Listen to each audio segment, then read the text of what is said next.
My name is Silas, and my friends and colleagues know two very important things about me. I'm a conductor, and I love coffee, especially espresso. No matter where I travel in the world, the first thing I try to do is find the best coffee shop and learn about the local coffee drinking habits.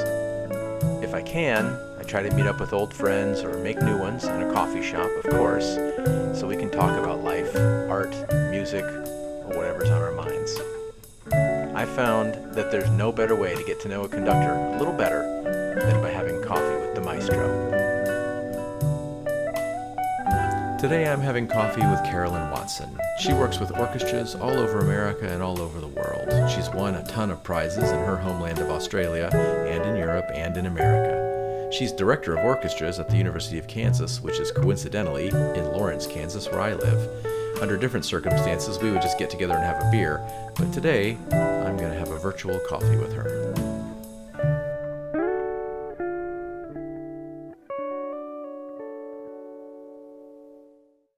Good morning, Carolyn. How are you? Good morning, Silas. I'm great, thank you. It's really weird to Zoom chat with you because you're only 30 or 45 minutes drive from me right now. I assume are you in Kansas City right now? I am. I'm at home in Kansas City in my kitchen with my coffee here. Cheers, by the way. Morning coffee. Coffee mug with, well, in Australia we call these zebras, but zebras, sorry, but here they're zebras. See, there you go. Zebras. I've attuned to becoming an American without even realizing it. I sometimes kind of forget, what's what, and I'll be talking to somebody and they'll be like, huh? And I'm like, oh, right, wrong country, wrong language. Okay. Now, that's funny that you mentioned that because later on I was going to ask you about your time in Europe, and I know that you speak German fluently. And did you find that after you went, did you live in Germany or Austria? I forgot. Germany. Germany, yeah. So when you went to Germany, you lived there for a while and you got really good at German. You're speaking it all day, every day. Then when you went back home, did you from time to time have to search for a word in English? Like, how do you say that in English again? Definitely. I mean, I was so kind of in the zone. I think that's a really amazing thing about the human mind, and particularly with languages, you just pick up things without realizing it. And and I moved home to Australia after a relatively short space of time in Germany, like a year and a half or so. And I found myself thinking in German, and it was really quite funny. I took a job and I had a colleague, his name was Bob Wagner, and I just couldn't say Wagner because just every time I looked at him, he was Wagner. He was Bob Wagner, because I was just so.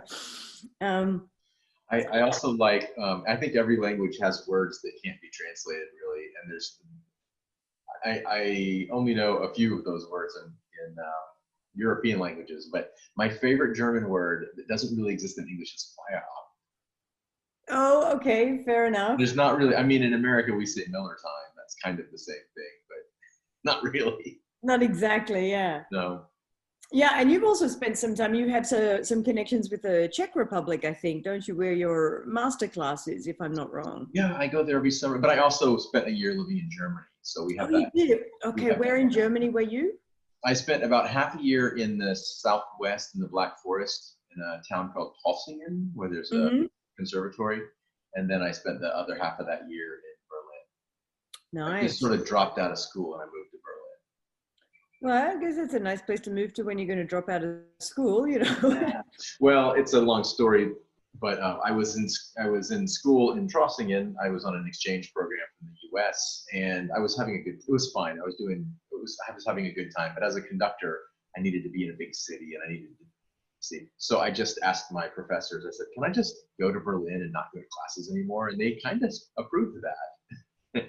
I had to report in from time to time and tell them what I was doing, and I was taking private lessons in Berlin, and I was going to the rehearsals every day, and that's when I learned the most about conducting in that year. Yeah. I mean, I went back to Europe, when I decided to become serious about conducting, because I actually came to conducting later in life, actually. And I spent basically 2 years in Europe observing rehearsals, attending concerts, and it was just the most phenomenal experience to have a sabbatical like that and to watch how people work, how orchestras function, how, the profession really, especially at the the topmost level really works. Yeah. Yeah, I think when I moved to Germany, I was in my mid-20s, and I only had heard maybe two truly great orchestras before. I heard the LA Phil because I did my master's in Los Angeles, and I heard the Birmingham Symphony when Simon Rattle was music director. They were on tour. They came to Los Angeles, and I've heard a couple of other smaller professional American orchestras that are very good, but world-class orchestras, I've only heard those two. And when I moved to Europe in 1 year, in 1 year, I heard them all the world's greatest orchestras, European orchestras. It's pretty remarkable.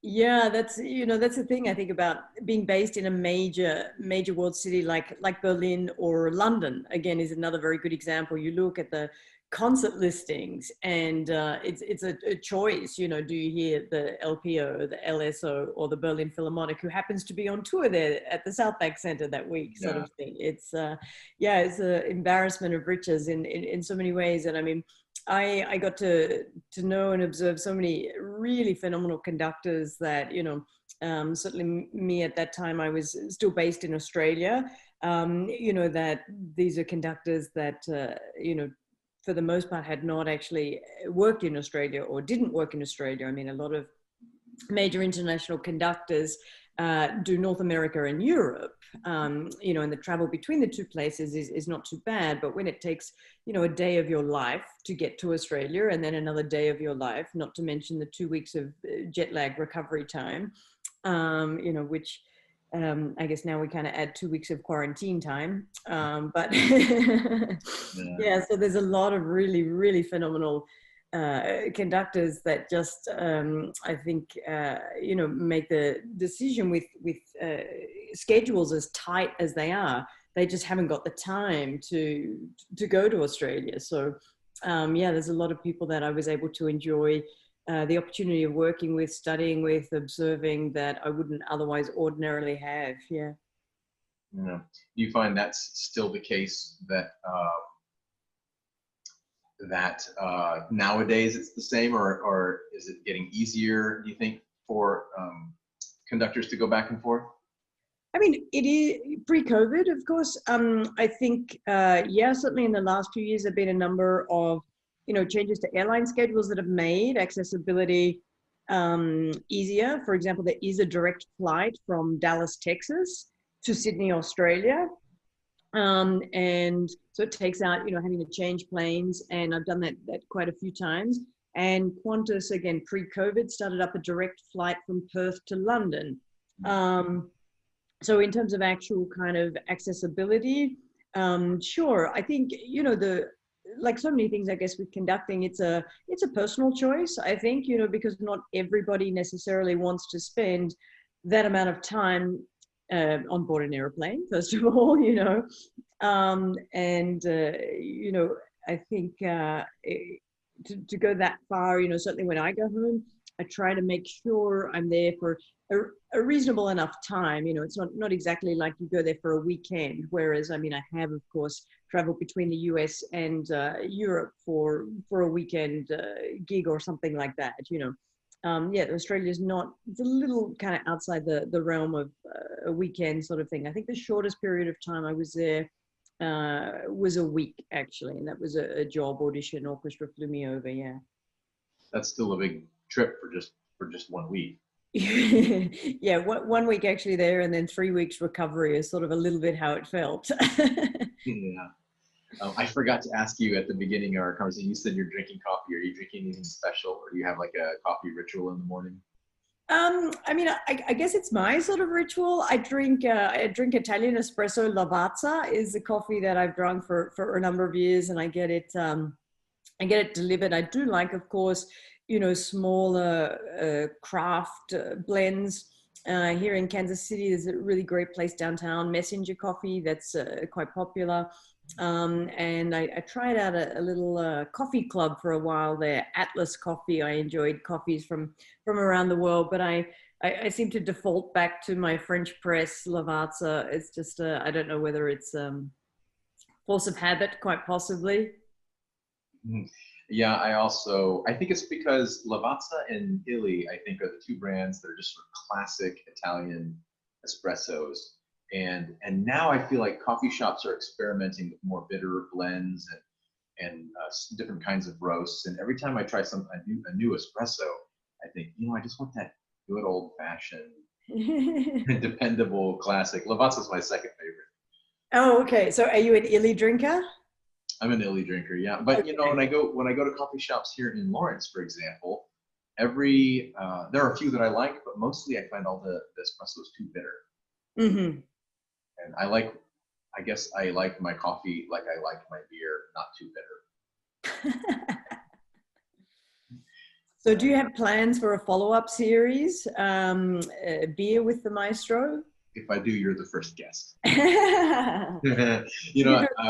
Live in location, Lawrence Beer Company or something like that. Yeah, it would be easy to do. No, I think I just started this for fun, this coffee series, and because everybody's doing something online, and mostly they're very educational and helping people become better conductors. Not me.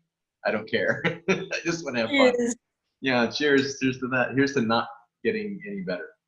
But I'm having a lot of fun, mostly because it's making me. Now I might see you from time to time anyway because we're so close. But I'm connecting with conductors I otherwise wouldn't have coffee with, and that's pretty fun. So I think I might continue doing this after the pandemic, but I'd like to do it in person in different places around the world. I think that would. Yeah, I think that's one of the silver linings to this, really tragic, difficult situation that we find ourselves in, is that, we are being forced to find alternate ways to try to, do what we do, challenging though that may be, but certainly to connect with people, audiences, music lovers in a different kind of way. And like you as well, these last few months, I've managed to connect with people that I've not seen for really very many years, and it's been as a result of, I think, just everybody finding themselves in a similar sort of predicament, and this need that we all have to reach out. And I mean, ours is a lonely profession. You go and, for example, guest conduct an orchestra. I mean, the orchestra is its own entity in many ways within itself. And you come in to work with them, but you're very much separate to that. I mean, of course, you work collaboratively and collegially together, but it's a different kind of role. And I remember one of my first conducting professors sort of cautioning against too much familiarity, friendship, socializing with the musicians, because he felt that there did need to be a degree of separation in order for the conductor to maintain their role. And I think, yeah, a lot of us are sort of feeling like, wow, yeah, we do know each other, like from master classes and from other, competitions, job interviews, auditions, where we've all sort of met before. It's like, yeah, why don't I talk to those people actually? Because they're quite cool people and they get what I do and they're like me. And so I think that's it. I've connected with people that I met in Europe 10 years ago. And even longer, actually. It's been really, really great to reforge and consolidate those connections. Yeah, well, I've wondered for a long time why conductors aren't more connected better, because you're right, we make friends at workshops and we see each other at things, and that's sort of the end of it. And I think it's because there's a competitive spirit or a competitive nature, and I hate that. Because we all know we're all applying for the same jobs, and we're all hoping for the same. We all have similar goals, but that's okay. I don't see any reason why we can't be friendlier. And I've got a small collection of conductor friends who I'm really pretty close with, and I appreciate that, because when we're not with each other, we're pretty alone. It's not that we can't be friendly with the orchestra, but we can't really be friends with them, nor the board of directors, nor the the other people that we work with. So yeah, tough. Yeah, and it's just nice, I think, because to have the opportunity to bounce ideas off of each other in a way, because really only conductors understand what conductors do. I mean, I think a lot of people think they know what conductors do and think they understand, and certainly they have their experience of what conductors do. But it's a really quite a unique role, and I think to be able to, you know, have a safe group of supportive friends and colleagues that you can be like, hey, this is what I'm thinking about, you know, for this program. What do you think? Do you have any other suggestions, input for what might fit there? Or, you know, oh, I've had a soloist cancel at a last minute, you know, is there somebody reliable that you can recommend who can jump in and do this, who's, you know, easy to work with, et cetera, et cetera. So I think, you know, we do rely on absolutely everybody, you know, around us, to work collaboratively and collegially together. And that's really our role as well. And I think, yeah, we perhaps can, as conductors, maybe you and I, Silas, we should be the leading lights, you know, forging a conductors collective, although I know someone else has got that name, but, you know, at least coffee drinking conductors or something like that. Well, most conductors have at least a few things in common. We all love music, like more than anything. And then we mostly like good food and wine and coffee and drinks and that sort of thing. So it's not hard, even if you don't see eye to eye musically with another conductor, it's not hard to get along over a beer or a whiskey or whatever you drink. This is very, very true. Yeah. So how's KU? How's the University of Kansas going for you? You know, it's going quite well. So we are approaching the end of our 4th week, and we are in person. In person with a lot of safety precautions and measures, obviously. And it seems to be going okay. We are all wearing masks, and our wind and brass players have got special slitted playing masks for the instruments into which they fit. And they also have bell covers to limit the aerosol emissions from the bells of their instruments, and special MERV material that goes inside, again, to limit that. Everyone is 6 feet apart in rows. So it's a very different kind of orchestral setup. I'm behind a plexiglass shield, wearing a mask, and we have limited rehearsal time in terms of needing to stop to vacate the room so that the air filters can recirculate. So, but the huge positive, I think, to all of those compromises and certainly very necessary measures at this time to keep everybody safe is that we are able to make music in person. And that I feel myself is what I've really missed these last few months, and I have the sense that the students feel similarly, actually. Yeah, me too. It sounds like we have almost exactly the same setup. Although I admit that I have, in the last week or two, I've taken to rehearsing in front of the plexiglass cage. Yeah. Because I can't hear them. And I have I don't know what you call it, a headset, some sort of microphone and a PA system so they can hear me behind the plexiglass, but I can't hear them, it's muffled. So last week or 2 weeks ago, I just stepped in front of the cage, and I don't like taking chances. I'm trying to be as precautious as anyone, or as cautious as anyone, but I just said, I'm just gonna step out front here. We're still pretty far away from each other, so it's nice. It's really nice. Yeah. Have you had to reduce the size of your orchestra? Yes, we have. We have room caps. So we've basically divided our strings into 2 orchestras. And I had anyways planned kind of a Beethoven festival. So that works with a smaller orchestra in any case. So that's sort of where we are. And it's, the weekly schedule generally has, which piece we're doing, possibly if we have sectional rehearsals. But at the moment with COVID, it's kind of, I think, akin to a major military operation, because we can have 9 people in this room, 10 people in that room, 3 people in that room. So we have a number of classrooms, and I try to basically schedule as many things simultaneously as possible. I think the musicians are really happy to be playing. That's the most important thing, is that my students are a little, they're being very good about the rules. They're all wearing their masks, and we're standing. I don't know how you guys are doing it. We're not using chairs, and every student brings their own music stand. So nobody has to touch a chair or stand. Although now it looks like, with more recent research, it looks like some of these measures are a little bit farther than we actually needed to go. I'd rather do too much than too little, though. Yeah, I mean, safety is key. Yeah, yeah. I mean, we've got like a little trolley cart, essentially like a drinks trolley, but it's all full of hand sanitizer, wipes, PPE for the orchestra, and each one of the major ensembles has got that. So I guess kind of like when you go to a gym and you wipe down your equipment, that's what we're asking everybody to do, basically sanitize your workstation before and after.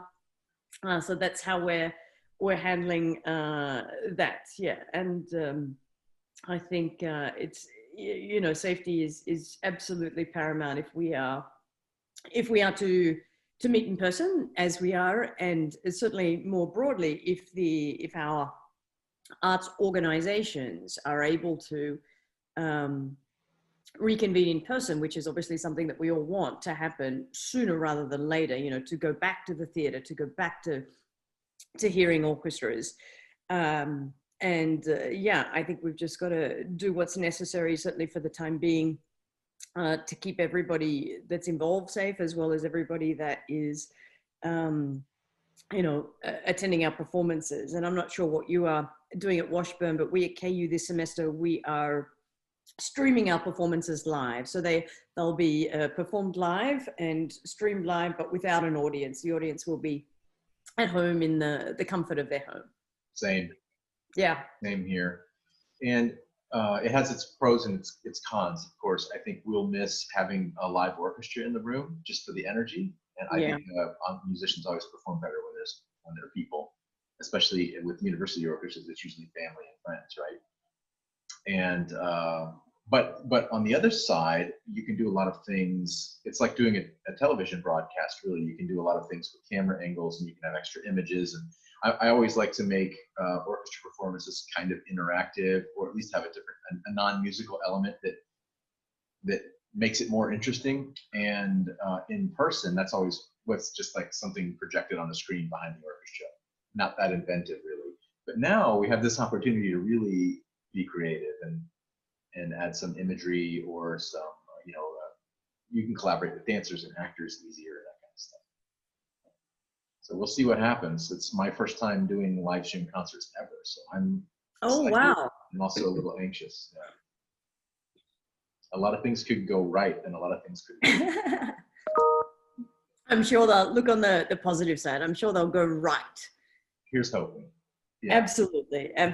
Yeah. Well, I mean, I think that's there's some comfort for all of us in that, a lot of people are doing and or trying things for the first time.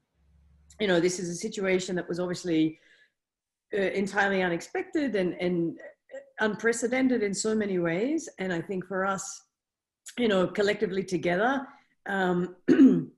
as a body of musicians and group of artists, we're just all doing the best that we can, and we're learning as we go along, and we're figuring it out, and we're adjusting. And like you say, it seems as though some of the safety protocols that were initially thought to be required, it's looking like those are potentially being eased up a little bit or walked back in favor of some other sorts of things. I think the more research is done about COVID-19, obviously the more information we're going to have about how best to keep people safe, what's absolutely essential, and all of those sorts of things. But it's a big learning curve for all of us, right?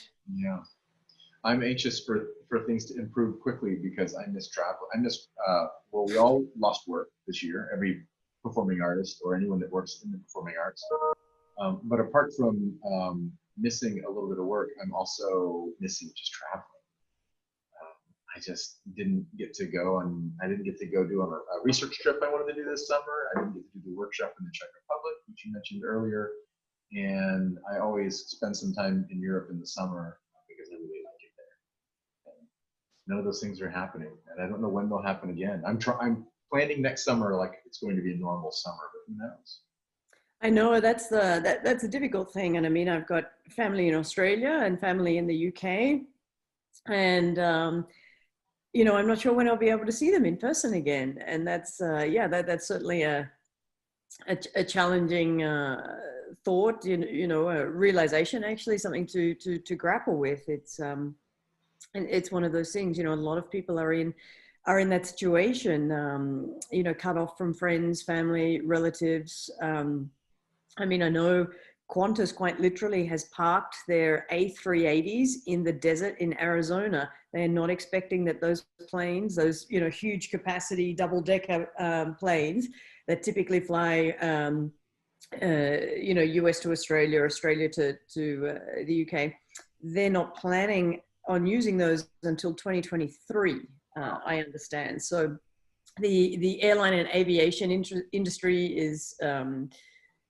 yeah, that's perhaps we can sort of take something from them in terms of their schedules and what they're looking at doing. But I think you know, things will open up, but they'll be reduced capacity. It'll be slower. It will certainly take, I think, a number of years before we get back to where we were pre-pandemic. And certainly for people like you and I that do quite a bit of guest conducting, you know, I think we're going to have quite a few fairly quiet years.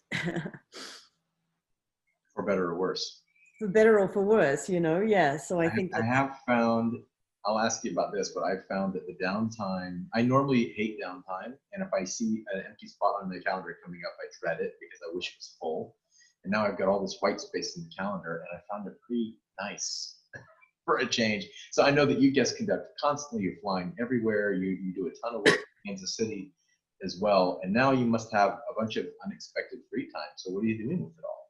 well, you know, it's funny you should say that. I have had a bunch of unexpected free time, but also at the same time, I mean, this week, for example, I do have a performance with the Kansas City Chamber Orchestra coming up on Sunday, and it's a smaller ensemble, and it's an outdoor venue. So that's certainly something to look forward to. So I'm busy preparing for that. I'm also part of a panel discussion on Sunday for the Frost School of Music. They're hosting a symposium for conductors, and it's titled Young Women Conductors, but it's actually open to everybody. But they wanted to support and promote the conducting profession to young women. So I've been involved in, you know, those sorts of projects, as you know, Silas, over the summer. Another colleague and I, Chow Wenting, we put together a webinar series. I quite enjoy research with regard to, you know, study preparation, scores, repertoire. So I've been busy over the summer, you know, writing a couple of academic papers on those sorts of things. It's kept me busy. That aside, a little bit of cooking, actually, a little bit of walking the dog, a little bit of exercise. And I mean, summer's a great time to be outdoors. So I've really got to explore my local neighborhood quite a lot, you know, on the daily dog walks and those sorts of things. But yeah, a little bit like you, I'm kind of used to traveling a lot, working a lot, possibly too much, actually, you know, and working very, very hard, juggling lots of plates, balancing things. And I guess it's nice in a way to kind of take a step back and look at other aspects of my life, you know. And I've really enjoyed spending time outdoors, gardening. I've kind of learned, well, I don't know whether I've learned to garden, but I've made a couple of gardens. So Wow. whether that counts as, you know, we're learning as we go. So I spent a little bit of time, you know, around the house, because obviously I've had a lot of time around the house. So it's like, well, you know, I think I'm going to make it look as nice as I possibly can, you know. Nice. Whereas prior to then, it didn't really bother me. You know, it's like this sort of desolate wasteland of a backyard. It's like, oh, well, actually, maybe I could make it look nice. Yeah, other people do that. Yes, my gosh, I've got time. Let's do it, you know. Right. Well, I guess that's what I mean, is that those things weren't prioritized before because you had to work. So I don't really care how my house looks or my yard or about exercise or whatever.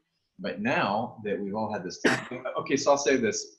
You said maybe you work too much. I never felt like I worked too much. I worked maybe 90 or 100 hours a week, but I never thought it was too much. I love it. I want more of it. Now I can't work that much. And I'm relaxing and I'm sleeping and I'm spending time at home and I'm doing things, I'm taking care of things I used to neglect. And now I'm thinking, I think I used to work too much. And I'm anxious for the work to come back, but also I'm thinking maybe in the future I will try not to work as much as I did last year or the year before, for example. Yeah, I think this is, I think, very symptomatic of all musicians and conductors especially. I mean, we feel like we have to say yes to absolutely everything, and certainly when you are young and trying to get into the profession and establish yourself, being available and obviously doing a good job is a very good is a good way to go in terms of getting re-invitations and establishing connections with organizations and orchestras. But I think yeah, it's quite possible that you get to a point, possibly even without realizing it, that yeah, like you, it's like 90, 100 hours a week. I mean, when you think about a standard work week, quote unquote, being 40 hours, that's like basically the work of two people.